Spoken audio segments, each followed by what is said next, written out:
Today, a friend of the producer is coming over to play Smash Brothers Melee.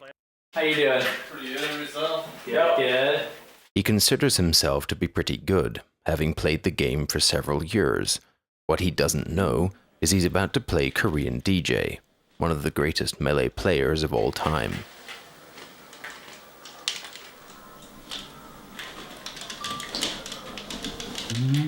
Oh! Whoops. Each player has 4 lives or stocks, and must take all of his opponent's stocks to win. KDJ will lose 3 on purpose.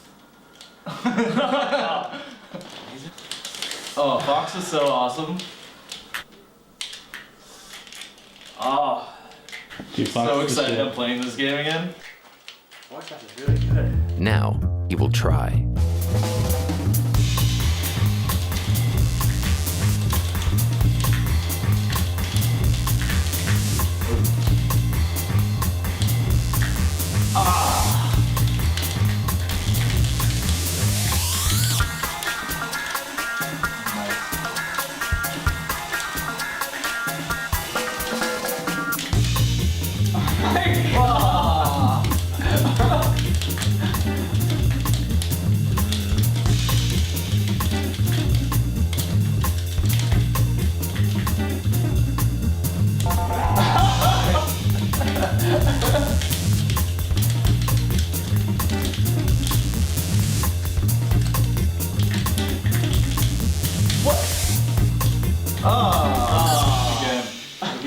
I want to introduce you to Korean DJ, who is one of the greatest Smash Brothers players of all time. KDJ then invited the cameraman to fight. What? And then the producer. Oh, there's gotta be enough of us here. Nice. Oh! Oh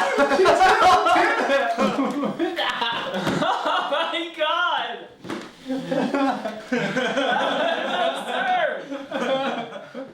How is it possible for someone to be so fast and so precise that even 3 opponents would be no match?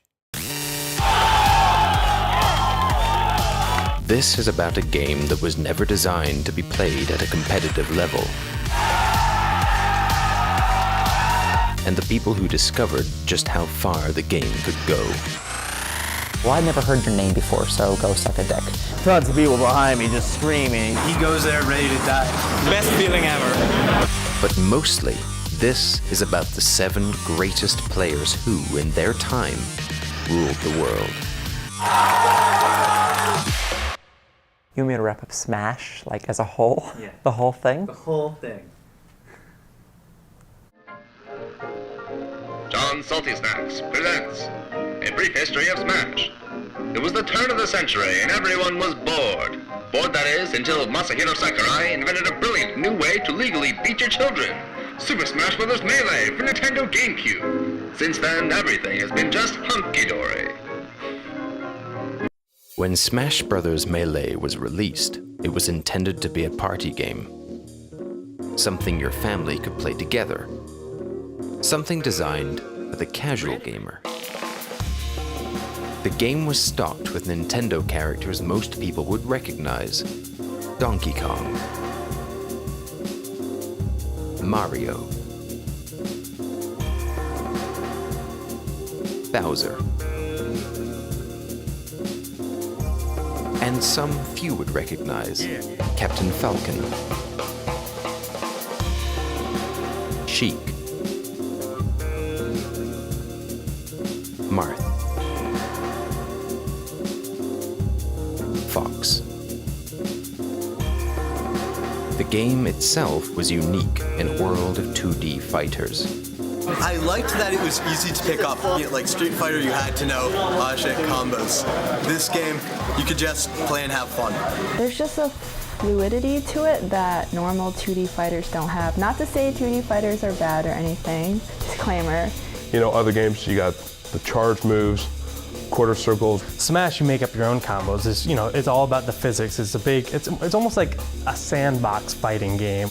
of course, because I had fun, I then started taking it seriously. And it's like, shit, there are combos in this too. And it's actually a lot broader, I guess, than most fighting games, because it isn't just memorizing inputs. You have to think a lot more, judge where people are going.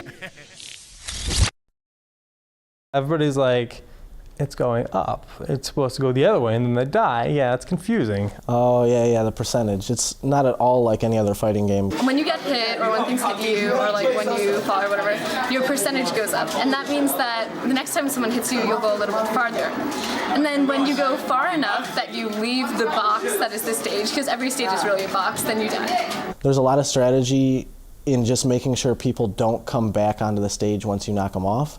You can kill people at 0% or like 1% if you just play it really smart and trick them into doing something.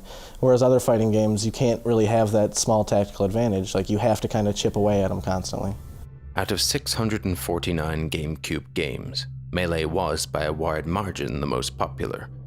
But despite the insistence that it should be a casual experience, a few players saw it as much more than that, and they took it to another level. Well, I mean, I first picked up the game when it came out, obviously. I was there waiting in line at, I guess it would have been Best Buy, and brought it back and played all the challenges, you know, 1x1 event mode. Fell in love instantly. It was brilliant. It was even better than 64, which I also played all the time with my friends. It was fantastic, and I've been playing it for a couple of years when we found out about tournaments, that they hosted tournaments for the game. Oh, he's the best.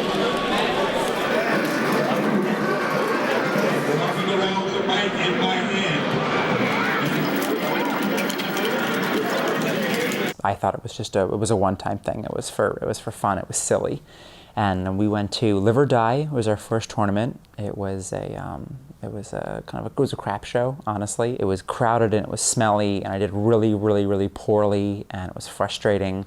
But that was it. You know, it was just like turning on a light.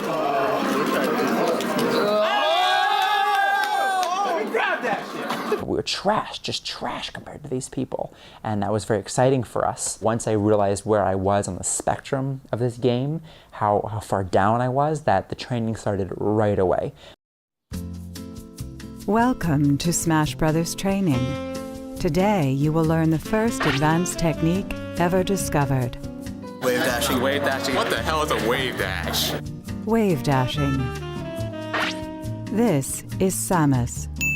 Besides being a robot bounty hunter, she is also an accomplished dancer. By jumping and then quickly dodging into the ground, she can transfer her momentum into a slide, speeding up her combos and increasing her movement options. Despite this, she still cannot do the robot. That's all for now.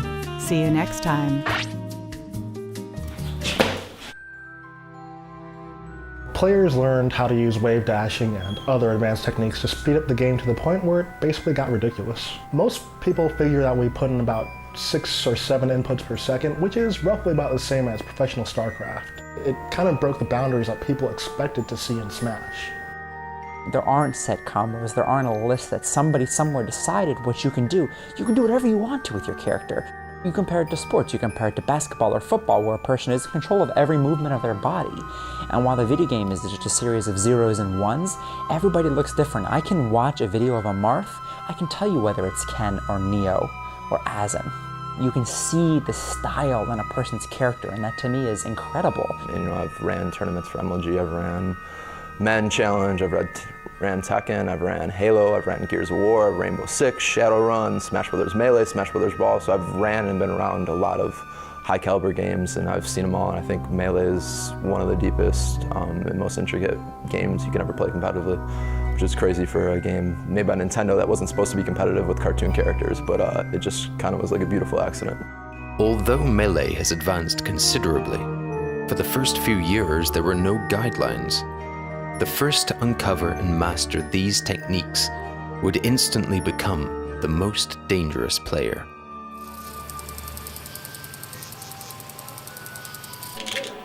Did you just call him Chris? Holy shit! Something. No, Oh! it's not Krishan. It's not cool. Come on, Azim. Cool with the game? We weren't really serious about it. I mean, we had fun with it, but the moment where it changed from like just casual play to competitive was when my brother met Azen at school. The biggest thing about him that I've gotten over now, which I guess is why I didn't start with it, but is just the fact that he's like freakishly good at video games. Like he just has this knack for being able to figure a game out and apply the best tactics immediately. This old school MMORPG called Growl.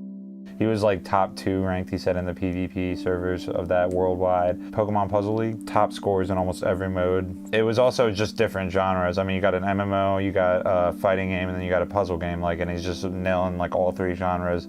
We would just go to Fest and we'd be playing games for fun, and he's still like whooping our ass in them. Like we're playing Mario Party over here, and he's just fucking like winning all the mini games. It's something, like I said, that I'm used to now, but it's still like when I go back and think about it, it's like fucking incredible to think about. It seems like any game that he puts time into and cares about, he will get sick at. Crews weren't really like heavily established at the time. We were kind of one of the forerunners actually, because we wanted to show that as a group we had the most skill compared to any other group of players. And Chu had joined our crew because we had met him at another tournament. He started coming to our fest, and that's pretty much what started like the whole crew rivalry aspect. Probably was the fact that we had this other group of players. And they were, you know, they also had like a name. They were very like established. We had seen their placements over tournaments. At the time when Melee came out, this game called Mortal Kombat Deadly Alliance came out. And we were just being silly about it. It's like, yo, we should just call ourselves Deadly Alliance. Everyone was the king of their town. Like Mike G, he was the king of Queens. Kamal, he's like the king of Brooklyn. And me and Jason, we was like the kings of Manhattan. And then we also met Killer R. He was the king of Harlem. There was this guy named Brandon. His name is B. He pretty much knew about H2IL. And then he's like, yo, these guys, they're real good and everything. And he was the pretty much person networking between, you know, both crews. He's just like, yeah, they're all like 20-year-old dudes from like the Bronx. And we're like, wow. Like, I was like, yo, forget this, man. We're gonna go over there, we're gonna destroy the whole crew. We're just like these high school kids playing Smash Brothers, and like these are like fucking 20-year-old like inner city people just like bringing out like hardcore trash talk. If I ever told people at school or anything about like, oh, I go to tournaments, and they're like, oh, that's lame, I'm like, oh yeah? Well, let me show you this motherfucker Wes that goes to these tournaments. He's a fucking badass. We was talking smack to each other, you know, we actually meet, and the next thing you know, Azen, he was pretty much beating my whole team. That whole night, Azen was like wrecking them, but they actually beat the rest of our crew for, you know, overall. And it was funny, he was even beating Dave with like Pichu. Because he would do like gimmicks, like just throwing you off the ledge and just gimping you.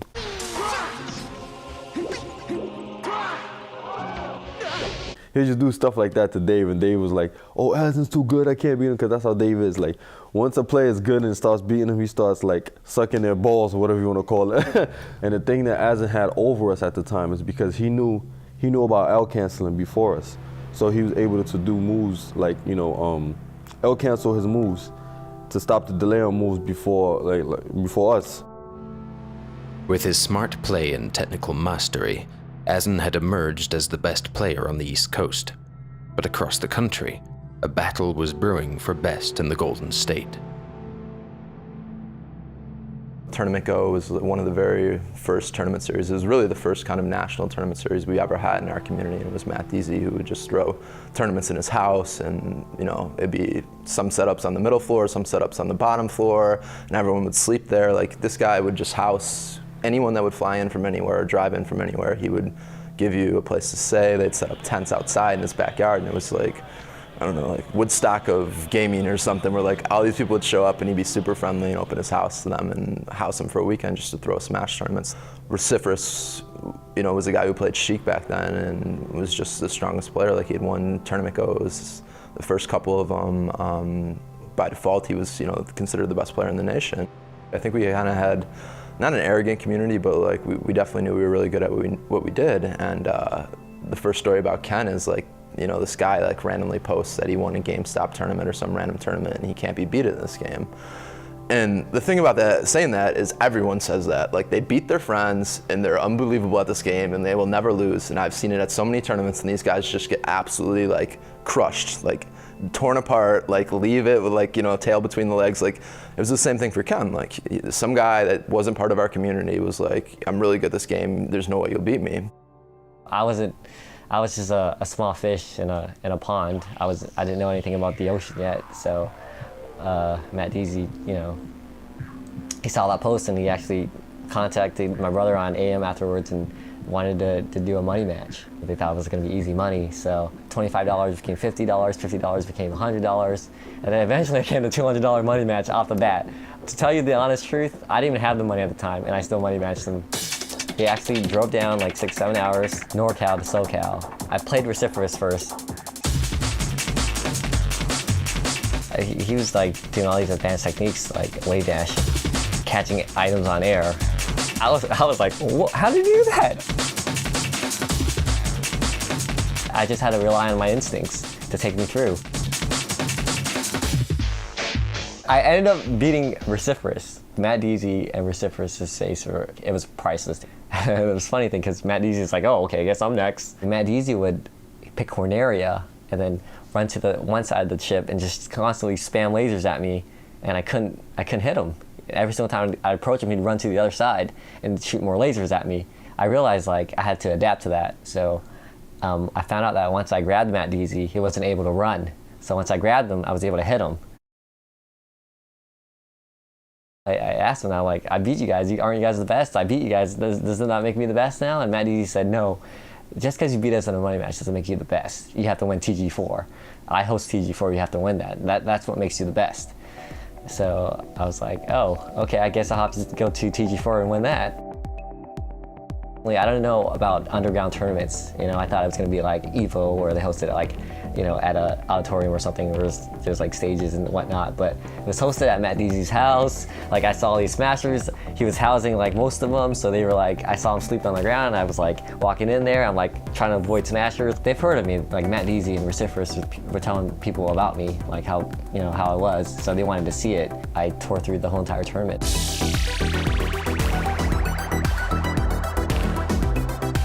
After people saw my skill, a lot of people actually dropped out of the tournament.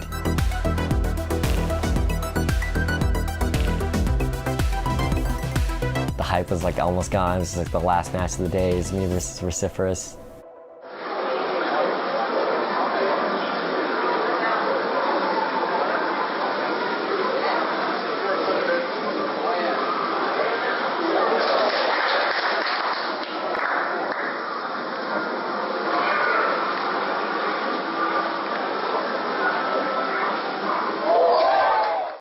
I ended up beating him. My parents really never supported me playing video games, especially at a competitive level. They would always tell me like, there's no way you're gonna be the best at this game. You know, there's always gonna be someone better than you. I'm one of those guys who want to prove people wrong. If you tell me I can't do that, I want to show you that I can do it. So when I came home from TG4 and I showed them a lot of cash, they're like, oh, that's beginner's luck. That's beginner's. There's no way you can win another tournament. Ken emerged from TG4 as the undisputed champion of the West, so it seemed that Ken and Azen were set on a collision course, with only a matter of time before they faced one another in the ultimate showdown.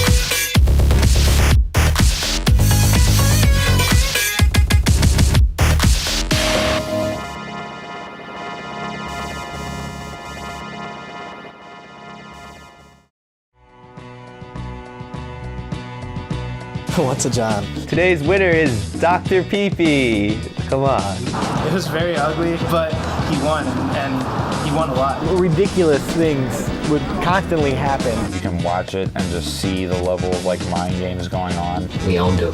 No, we scared of the Japs. We wanted revenge.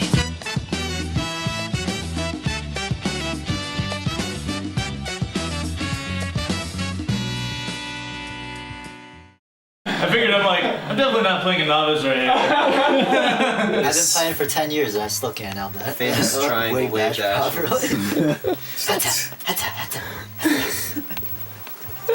He just goes straight because of that. Yeah, I go up and down. That's why people I think get so tight if I beat them. Yeah, this kid can't even wave that.